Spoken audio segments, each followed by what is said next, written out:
পঞ্চম শ্রেণীর বিজ্ঞান। তো আজকে আমরা সমাধান করব এই যে ষষ্ঠ অধ্যায়ের পৃষ্ঠা নাম্বার হচ্ছে 60। ঠিক আছে, তো ষষ্ঠ অধ্যায়ের পৃষ্ঠা নাম্বার 60 আমরা সমাধান করব। তো চলো ভিডিওটি শুরু করি এবং বলে রাখি চ্যানেলটি সাবস্ক্রাইব করে দিতে, কারণ সাবস্ক্রাইব করলে কিন্তু আমি ভিডিও আপলোড করলে অটোমেটিক তোমাদের ফোনে ভিডিওগুলো পৌঁছে যাবে।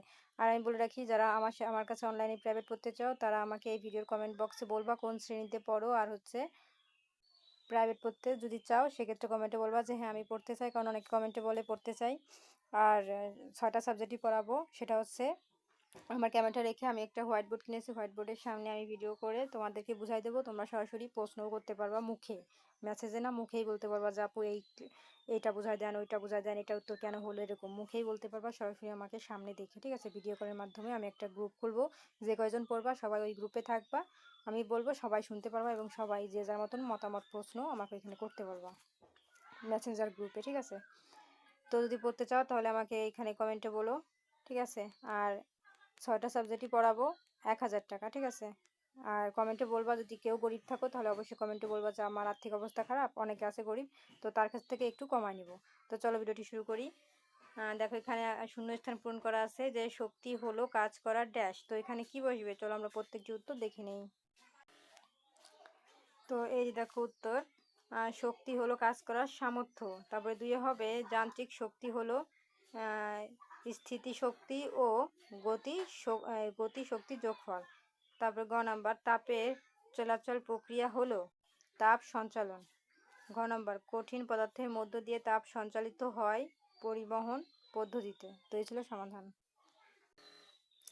তো দেখো আমাদের কিন্তু শূন্যস্থানের পরে এখন আমরা চলে যাব 2 নাম্বারে। 2 নাম্বার আছে শুদ্ধ ও অশুদ্ধ নির্বাচন করি। তো এর মধ্যে যে এই যে আছে তাল পাতা তৈরি চরকি বাতাসের সাহায্যে ঘোরানোর সময় তাপ শক্তি ব্যবহৃত হয়। তো এটা কি শুদ্ধ নাকি অশুদ্ধ? যদি শুদ্ধ হয় এখানে টিক দেবো, আর যদি অশুদ্ধ হয় তাহলে এখানে টিক দিব। তো চলো দেখে নিই কোনটা শুদ্ধ এবং কোনটা অশুদ্ধ। হ্যাঁ, এই যে দেখো প্রিয় শিক্ষার্থীরা, এটা হবে শুদ্ধ। ঠিক আছে, তাই এখানে টিক চিহ্ন দিবা শুদ্ধ করে। 2 নাম্বার হবে খাবার জ্বালানি তেল কয়লা ইত্যাদি রাসায়নিক শক্তির উৎস, এটা কিন্তু শুদ্ধ হবে, আর আগেরটা অশুদ্ধ।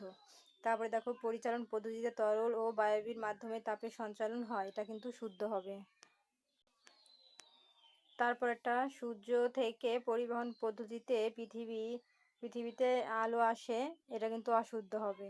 তারপরে শক্তি পূর্ণ ব্যবহার করলে শক্তি সংরক্ষণ করা যায়, এটা কিন্তু শুদ্ধ হবে। তো দেখো প্রিয় শিক্ষার্থীরা, আমাদের কিন্তু 2 নাম্বার কমপ্লিট। এখন চলে যাব 3 নাম্বারে। তো দেখো 3 নাম্বার আছে সংক্ষিপ্ত প্রশ্ন উত্তর। তো কতে আছে শক্তির বিভিন্ন রূপের নাম লেখো। তো এখানে ক থেকে ঘ পর্যন্ত প্রশ্ন আছে, চলো পড়িও উত্তর দেখি। তো দেখো ক নাম্বার শক্তির বিভিন্ন রূপের নাম লেখো। উত্তর, শক্তির বিভিন্ন রূপের নাম হলো তাপ শক্তি, আলোক শক্তি, বিদ্যুৎ শক্তি, শব্দ শক্তি, রাসায়নিক শক্তি, গতিশক্তি ও স্থিতিশক্তি।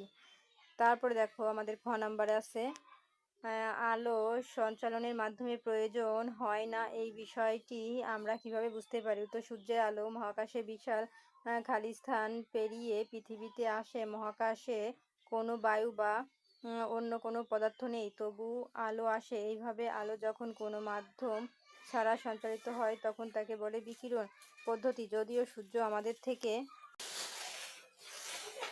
অনেক দূরে, কিন্তু বিকিরণ পদ্ধতিতে সূর্যের আলো সঞ্চালনের কারণেই আমরা সূর্যের আলো ও তাপ অনুভব করতে পারি।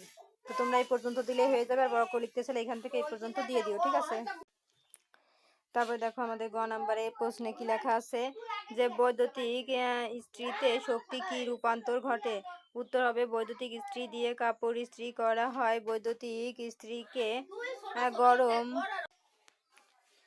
করা হয় তখন বৈদ্যুতিক শক্তি তাপ শক্তিতে রূপান্তরিত হয়।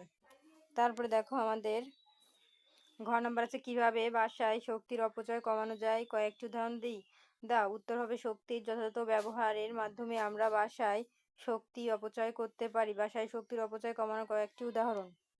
তো এই যে দেখো উত্তর,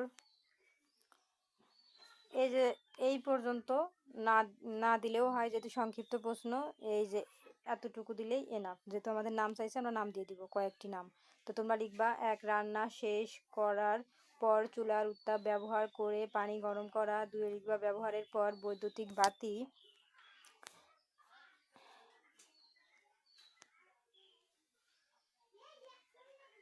এবং যন্ত্রপাতি সমূহ বন্ধ রাখা। 3 লিখবা প্রয়োজনে অতিরিক্ত সময় ধরে ফ্রিজের দরজা খোলা না রাখা। 4 লিখবা বাতি না জ্বালিয়ে পর্দা সরিয়ে দিনের আলো ব্যবহার করা। তো দেখো প্রিয় শিক্ষার্থীরা, আমাদের কিন্তু 3 নাম্বার উত্তর কমপ্লিট। এখন চলে যাব 4 নাম্বারের বর্ণনামূলক প্রশ্ন। বর্ণনামূলক কিন্তু একটু বড় করে লিখতে হয়।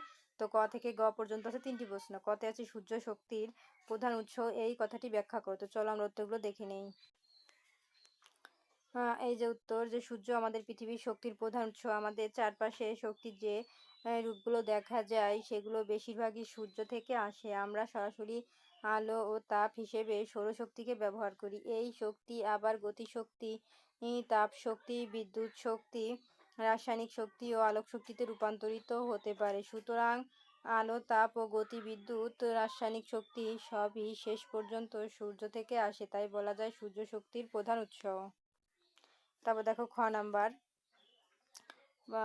প্রশ্ন ছিল আলো সোজা পথে চলে, এই বিষয়টি পরীক্ষার আলোকে ব্যাখ্যা করো। উত্তর, পরীক্ষণের নাম আলো সোজা পথে চলে। প্রয়োজনীয় উপকরণ: মোমবাতি, 3টি শক্ত কাগজের টুকরা যেগুলো কেন্দ্রে একই ব্যাসার্ধের ছিদ্র আছে। টেবিলের ওপর একটি মোমবাতি জ্বালিয়ে মোমবাতির সামনে পরপর শক্ত কাগজ 3টি রাখি। খেয়াল রাখতে হবে যেন 3টি কাগজের ছিদ্র একই সরলরেখায় বা সোজাসুজি থাকে।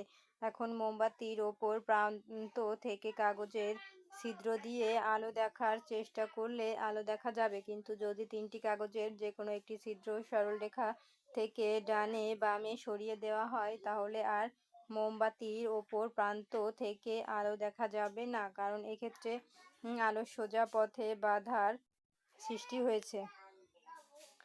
তারপর দেখো আমাদের এখানে একটু ছবি এঁকে দেখিয়েছে, তো তোমাদের ছবি আঁকার দরকার না, তোমরা শুধু উত্তরটা লিখে দিবা। তারপর দেখো আমাদের গ নাম্বারে বলেছে বাড়িতে আমরা কোন কোন কোন কাজে কোন শক্তি ব্যবহার করে থাকি তা ছকে উপস্থাপন করার কথা বলেছে। তো এই যে দেখো আমরা ছকে উপস্থাপন করেছি, ঠিক আছে। এই যে রান্না করা, এটা কিন্তু তাপ শক্তি। গ্যাসের চুলা জ্বালানো, এটা রাসায়নিক শক্তি। বৈদ্যুতিক বাতি, পাখা ও অন্যান্য যন্ত্রপাতি চালানো, এটা কিন্তু বিদ্যুৎ শক্তি। আর মোবাইল, ক্যালকুলেটর, ব্যাটারি, এটা হচ্ছে রাসায়নিক শক্তি। আর পানির পাম্প চালানো, এটা কিন্তু বৈদ্যুতিক যান্ত্রিক শক্তি। আর খাবার খাওয়া, এটা কিন্তু রাসায়নিক শক্তি। আর সোলার প্যানেল, এটা কিন্তু হবে আলোক শক্তি, বিদ্যুৎ শক্তি। তো এই ছিল কিন্তু আমাদের সমাধান। তো দেখো প্রিয় শিক্ষার্থীরা, আমাদের কিন্তু 4 নাম্বার বর্ণনামূলক উত্তর কমপ্লিট। তো আজকের মতন এই পর্যন্তই। পরবর্তীতে 7 অধ্যায় ভিডিও দেখার জন্য অবশ্যই সাবস্ক্রাইব মাই চ্যানেল। আর যারা অনলাইনে আমার কাছে প্রাইভেট পড়তে চাও তারা অবশ্যই আমাকে কমেন্টে বলবা, ঠিক আছে। কারণ আমি যেভাবে বুঝাবো আমার মনে হয় না অন্য কোথাও প্রাইভেট পড়ার প্রয়োজন আছে। এই এক জায়গা পড়লে তোমরা একদম ক্লিয়ারভাবে বুঝে যাবে, এত সহজভাবে বোঝানো হবে, ঠিক আছে।